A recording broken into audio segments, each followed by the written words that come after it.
जय सिया राम सभी को। कैसे हैं आप सभी? स्वागत है आप सभी का।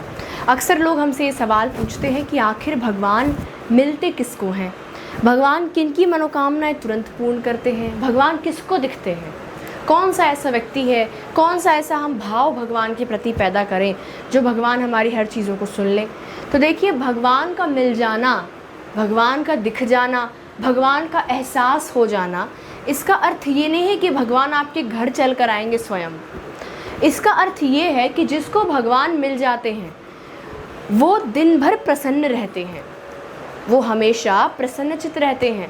उनके जीवन में चाहे किसी भी तरह की कठिनाई आ जाए, किसी भी तरह की समस्याएं आ जाए, उनके चेहरे से एक मुस्कान नहीं हटती है।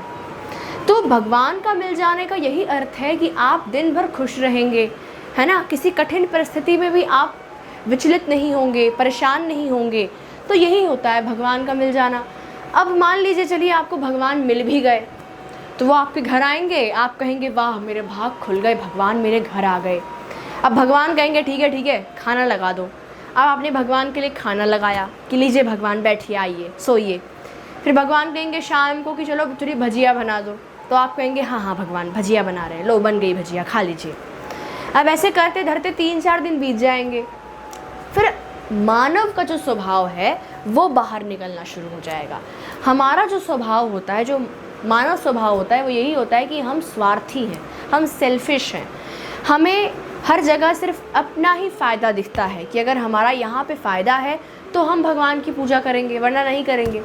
अब धीरे धीरे क्या होगा, भगवान को खाना खिलाते खिलाते 3-4 दिन जब बीत जाएंगे तो हमारे मन में क्या आएगा कि भगवान तो कुछ कर नहीं रहे हैं, कुछ दे नहीं रहे हैं, बस खाए जा रहे हैं, बस आराम किए जा रहे हैं। तो हमारे अंदर भी एक स्वार्थ पैदा हो जाएगा और हम भगवान से भी फिर परेशान हो जाएंगे। होता है ना, हमारे घर पे जब कोई मेहमान आता है तो हमें लगता है कि भाई ये कब जाएगा, 7-8 दिन से यही पड़ा है ना। तो इसीलिए भगवान जब 7-8 दिन आपके घर पे रुक जाएंगे तो आप कहेंगे भगवान अब मुझे शादी में जाना है, आप चाहो तो आप मेरे घर पे रुक सकते हो और नहीं तो आप यहाँ से जा भी सकते हो। तो हमारा ये मानव स्वभाव है कि हम हर चीज़ से परेशान होने लग जाते हैं तुरंत। हम शॉर्ट टेम्पर्ड हैं, है ना। और भगवान का मिलने का यही अर्थ है कि आप खुश रहने लग जाते हैं।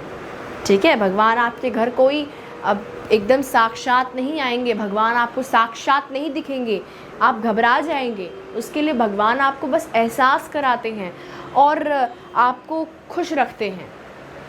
ठीक है। दूसरी चीज़ एक और कि भाई अगर हमारे मन में छल कपट का भाव है, किसी को लेकर अगर हमारे अंदर छल कपट का भाव है तो भी भगवान हमारी मनोकामनाओं को पूर्ण नहीं करते, है ना। क्योंकि छल कपट भगवान को नहीं पसंद है। जब भी हम भगवान की पूजा करने जाते हैं एक अच्छे भाव के साथ जाते हैं, उसके बाद जब हम मंदिर से लौटेंगे या भगवान की पूजा करके लौटेंगे तो हमारे मन में क्या भाव आ जाएगा कि चलो इसको दुख पहुंचाता हूँ, या चलो ये खुश कैसे है, इसको तो दुखी होना चाहिए था। तो अगर आप किसी को खुश नहीं देख पा रहे हैं, किसी को दुख में देखना चाह रहे हैं हर वक्त, तो भी आपका भला नहीं हो पाएगा। क्योंकि छल कपट के भाव से, किसी को दुखी करने के भाव से, किसी को हर्ट करने के भाव से आप कभी खुश नहीं रह सकते। और जब आपने किसी को हर्ट कर दिया, किसी का बुरा कर दिया, तो वो चीज़ आपके पास लौट के तो आएगी ही आएगी, है ना। कर्मा तो लौट के आता है। और देखिए, छल कपट के भाव से भी मत करिए। छल कपट आपने किसी के लिए किया और फिर आप पूजा करने चले गए तो फिर आप एक्सपेक्ट करेंगे कि पूजा में मेरा सब कुछ हो जाए, तो नहीं होगा। ठीक है। और हम सभी के इर्द गिर्द हमारे हर जगह भगवान मौजूद है, बस हमें समझ नहीं आता है कि हमारे इर्द गिर्द भगवान मौजूद है। आपके घर में भी भगवान मौजूद हैं। अब ये कैसे लोग कहेंगे घर में कैसे मौजूद है? देखिए, हमारे घर में कोई आपके लिए खाना बना रहा है ना, कोई आपके लिए झाड़ू निकाल रहा है ना, कोई आपके यहाँ कोई काम करने के लिए आता है, आपके माता पिता हैं, आपके पति है, आपकी पत्नी है, आपके बच्चे हैं, उसमें भी आप ईश्वरत्व देख सकते हैं। ठीक है, आप उनमें भी ईश्वर को देख सकते हैं। ऐसा ज़रूरी नहीं है कि ईश्वर के हाथ में एक चक्र होना चाहिए, गदा होना चाहिए, तिलक होना चाहिए, एक स्वरूप होना चाहिए। तो ऐसा नहीं है। ईश्वर हर जगह प्रेजेंट है और आप अपने घर के सदस्यों में भी ईश्वरत्व देख सकते हैं, ईश्वर को देख सकते हैं। आपकी माता है, आपके लिए खाना बना रही है, उनके अंदर भी आप ईश्वर को देख सकते हैं। आपके भाई बहन हैं या फिर आपके पिता हैं जो आपके लिए पैसे कमा रहे हैं, उनके अंदर भी आप ईश्वर को देख सकते हैं। तो ऐसा नहीं है कि ईश्वर साक्षात प्रकट होकर यहाँ पे आपको अपना चेहरा दिखाएंगे, अपना स्वरूप दिखाएंगे। उन्होंने आपकी मदद के लिए कुछ लोग भेजे हैं जो कि आपके माता पिता बनकर आए हैं, आपके भाई बहन बनकर आए हैं, आपके शिक्षक बन के आए हैं, आपके गुरु बन के आए हैं। उनके अंदर भी आप भगवान को देख सकते हैं, क्योंकि वो आपकी मदद कर रहे हैं, आपको आगे बढ़ने में ग्रो कर रहे हैं।